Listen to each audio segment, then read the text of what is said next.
India versus China இது வந்து கோவிட்ல இருந்து கோல்டு வார் ஸ்டார்ட் ஆயிடுச்சு.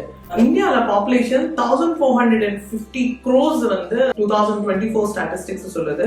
சைனா வந்து 1419 crores ஆஃப் பாப்புலேஷன் வந்து 2024 ஸ்டாட்டிஸ்டிக்ஸ் சொல்லுது. அப்படின்னா சைனால before they hand single baby அப்படின்னு ஒரு கான்செப்ட் இருந்தது. இன்னைக்கு வந்து எத்தனை பேபிஸ் வேணாலும் நீங்க வந்து கேரி பண்ணலாம் அப்படின்றது கவர்மெண்ட் வந்து given the rights. பட் நம்ம இந்தியால நீங்க எத்தனை பேபிஸ் வேணாலும் வச்சுக்கலாம், இந்த மாதிரி ஒரு செக்மெண்டே கிடையாது. But as a finance money அப்படின்னு வரும்போ you need to have a proper plan in a place. If you are planning a baby அப்படின்னா அதோட forecast வந்து நம்ம முன்னாடியே அந்த expenses ரெடி பண்ணி if you can plan your baby அப்படின்னா you don't have any kind of issues for their lifestyle and your lifestyle.